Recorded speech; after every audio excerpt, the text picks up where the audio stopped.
नमस्कार, मैं Dharmendra Kumar DElEd 2018 batch section B roll number 37 DIET Faridpur का प्रशिक्षु। मैं शारीरिक शिक्षा के प्रोजेक्ट कार्य हेतु ये वीडियो रिकॉर्ड कर रहा हूँ, जिसमें मैं योग के बारे में विस्तार पूर्वक चर्चा करूँगा। योगासन, योग प्लस आसन। योगासन दो शब्दों से मिलकर बना है, जैसे योग और आसन। योग का सामान्य अर्थ होता है जोड़ना। अगर हम योग के बारे में और जानने की कोशिश करें तो इसके लिए योग को विभिन्न संदर्भों और विषयों में भिन्न भिन्न रूपों में परिभाषित किया गया है। आयुर्वेद में औषधियों के मिश्रण को योग कहा जाता है और ज्योतिष शास्त्र में ग्रहों की विशेष स्थिति को योग कहा गया है। योग कर्मसु कौशलम, इसका अर्थ है कि कर्म करने में कौशल है, उसी का नाम योग है। योग के 8 अंग हैं जिन्हें अष्टांग कहते हैं। नंबर 1 यम, नंबर 2 नियम, नंबर 3 आसन, नंबर 4 प्राणायाम, नंबर 5 प्रत्याहार, नंबर 6 धारणा, नंबर 7 ध्यान, नंबर 8 समाधि। अब हम कुछ आसनों के बारे में जानने का प्रयास करेंगे। जैसा कि आप देख पा रहे हैं, ताड़ासन। इस आसन की स्थिति तार खजूर नारियल के पेड़ जैसी होने के कारण इसे ताड़ासन कहते हैं। मतलब ये खजूर के पेड़ की तरह चित्र बनता है, इसलिए इसे ताड़ासन कहते हैं। जैसा कि हम चित्र में भी देख पा रहे हैं, एक लड़का ताड़ासन की स्थिति में खड़ा हुआ है। अगर हम ताड़ासन के बारे में जानने का प्रयास करें तो अगर इसकी विधि के बारे में चर्चा करें तो स्वच्छ स्थान पर बिल्कुल सीधे खड़े हो जाएं, दोनों पैर मिले हुए हों। प्रथम दाहिनी भुजा उठा कर कंधों की सीध में फैलाएं, उसके पश्चात ऊपर आकाश की ओर उठाएं। इस प्रकार दूसरी भुजा भी उठाएं, दोनों भुजाएं ऊपर की ओर खींचकर रखें, अर्थात नाक से श्वास लेकर उदर में वायु भरकर कुंभक अर्थात वायु को भीतर रोककर एड़ियों को उठाकर पंजों के बल पर खड़े रहें। शरीर को ऊपर इस प्रकार खींचें जैसे आप छत को छूना चाहते हैं। ऐसी स्थिति में अच्छा अभ्यास हो जाने पर पाँव के पंजों पर चलने का अभ्यास करें। पाँव और हाथ नीचे रखकर श्वास निकालने का प्रयास करें। अगर हम इसके लाभ के बारे में चर्चा करें तो इस आसन से भुजाओं, टांगों, छाती एवं कमर के खिंचाव से इनका विकास होता है, स्फूर्ति और उत्साह आता है, आलस दूर होता है, शरीर की लंबाई बढ़ती है। छोटे कद वालों को ये आसन अवश्य करना चाहिए। पेट का भारीपन दूर होता है, यानी कि पेट कम होता है। कितने फायदे हैं इसके, है ना। हृदय बलवान बनता है, जिससे हृदय रोग नहीं होता, फेफड़ों में शक्ति बढ़ती है। अगर हम सर्वांगासन की बात करें तो ये जमीन पर लेटकर होता है। जमीन पर लेटकर संपूर्ण शरीर को ऊपर उठाने के कारण इस आसन को सर्वांगासन कहते हैं। जैसा कि हम चित्र में देख पा रहे हैं, एक लड़का सर्वांगासन की स्थिति में है। अगर हम इसी की विधि के बारे में चर्चा करें तो सर्वप्रथम जमीन पर चित लेटकर दोनों पैर तथा शरीर बिल्कुल सीधा रखें। सांस निकालकर धीरे धीरे पैरों को सीधा रखते हुए ऊपर उठाएं। प्रथम कमर तक पैर उठाएं, उसके पश्चात पीठ को जो भाग जमीन पर हो उसे उठाकर दोनों हाथों से कमर को पकड़कर कंधों से पैरों तक सारा शरीर सीधा रखें। जब हमें पूरा अभ्यास हो जाए तो हाथों को सहारों को छोड़कर हाथ को जमीन पर सीधा रखें। दृष्टि जो हमारी देखने की स्थिति है वो पाँव के मध्य रखें। शरीर का सारा आधार सिर और कंधे पर ही रहना चाहिए। अगर हम इसके लाभ के बारे में बात करें तो चंद्र में झरता चंद्रमूर्त उस नाभि में रहा हुआ प्रतिसाद गिरसा करता है, जिससे मनुष्य धीरे धीरे वृद्ध होता है। इस चंद्र के रक्षार्थ यानी कि चंद्रमार्थ का पोषण शरीर को ही मिले, इस हेतु जिससे सूर्य का मुख की वंचना हो, ऐसी मुद्रा रूपी आसन होता है।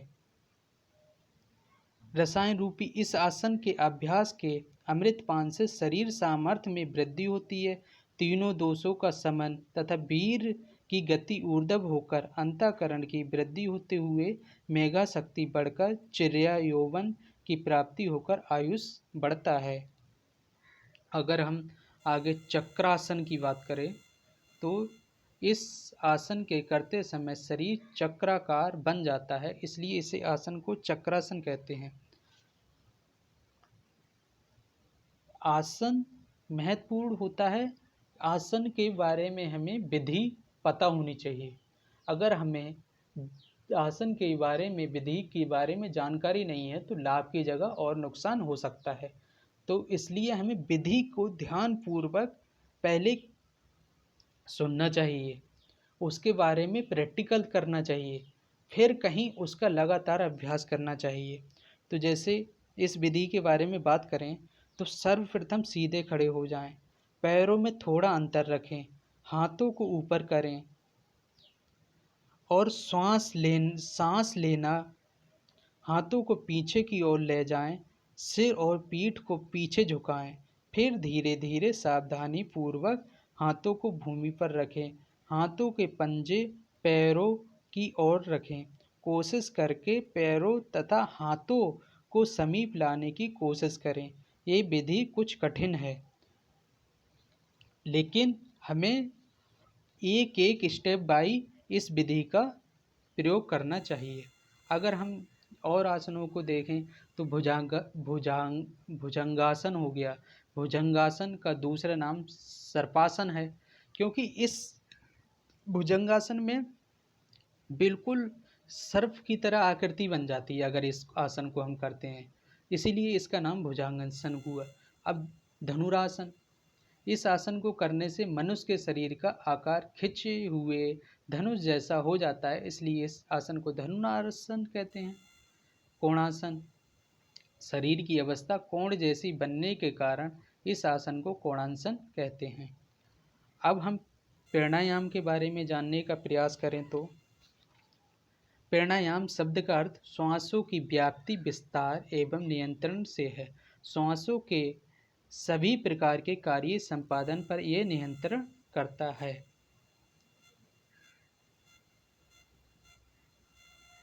प्राणायाम के नियम को जानना बहुत ही ज़्यादा ज़रूरी है, क्योंकि बिना किसी नियम के कोई भी चीज़ हमें लाभदायक नहीं होती है।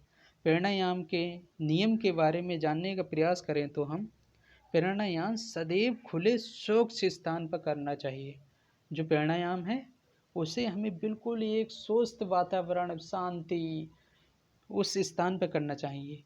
प्राणायाम करते हुए लंबी व गहरी सांस लेनी चाहिए। प्राणायाम करते हुए लंबी व गहरी सांस लें। प्राणायाम करते समय मुख व आंखें बंद रखें। प्राणायाम करते समय हमें ध्यान रखना है कि हमारी आंखें और मुख खुला हुआ ना हो। प्राणायाम का समय प्रातः काल अच्छा रहता है। वैसे प्राणायाम तो हम किसी समय कर सकते हैं, लेकिन प्राणायाम का जो समय है वो प्रातः काल ज़्यादा अच्छा रहता है। प्राणायाम खाली पेट करना चाहिए। प्राणायाम सूर्योदय पूर्व एवं सूर्यास्त पश्चात करना ठीक रहता है। प्राणायाम निश्चित होकर करना चाहिए, डरना नहीं चाहिए प्राणायाम करते हुए। प्राणायाम के प्रकार भी काफ़ी हैं, जैसे कपालभाति प्राणायाम हो गया, अनुलोम विलोम हो गया, प्राणायाम भ्रामरी प्राणायाम हो गया, प्राणायाम हो गया, शीतकारी प्राणायाम हो गया। अगर हम कपालभाति प्राणायाम के बारे में विस्तार पूर्वक चर्चा करें तो कपाल अर्थात मस्तिष्क और भाति का अर्थ होता है दीप्ति, आभा, ओज या तेज या कांति, प्रकाश। कपालभाति में रेचक क्रिया अर्थात श्वास को शक्तिपूर्वक भाग छोड़ने पर ध्यान दिया जाता है। श्वास को भरने के प्रयत्न नहीं करते, अपितु सहज रूप से जितना श्वास अंदर चला जाता है उसे जाने देते हैं। पूरी एकाग्रता श्वास को बाहर छोड़ने में होती है।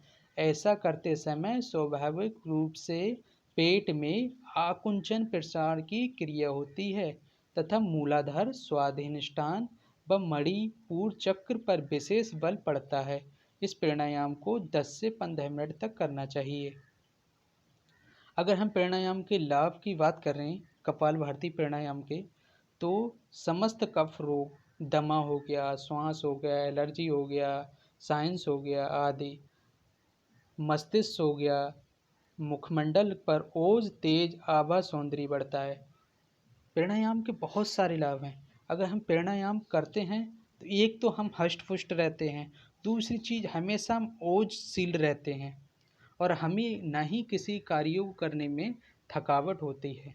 इस प्रकार हमने इसके द्वारा जानने का प्रयास किया कि किसी भी कार्य को करने से पहले हमें उसकी विधि के बारे में विस्तार पूर्वक ज्ञान होना बहुत ज़्यादा ज़रूरी है, क्योंकि हम किसी भी चीज़ की अधूरे ज्ञान के अभाव में फ़ायदा की जगह और नुकसान उठा लेते हैं। अगर हम कोई भी आसन करें तो मेन चीज़ ये होना चाहिए, कोई भी आसन अकेले नहीं करना चाहिए। हमें कोई किसी भी आसन को करने से पहले गाइडेंस की बहुत ज़्यादा ज़रूरी होती है और एक बार हमें कोई भी आसन करते हुए उसे देखना ज़रूरी होता है। जैसे कि अगर हम ताड़ासन को ही देखें तो पहले अगर हम देख लेते हैं किसी को करते हुए, तो हमारे मन और मस्तिष्क में एक इमेज बन जाती है कि इस प्रकार से ये आसन करना चाहिए। लेकिन कोई भी आसन करने से पहले उसके बारे में विस्तार पूर्वक चर्चा कर लेनी चाहिए। उसके गुण और दोषों के बारे में पता होनी चाहिए। इस प्रकार हमने योग के बारे में जानने का प्रयास किया। धन्यवाद।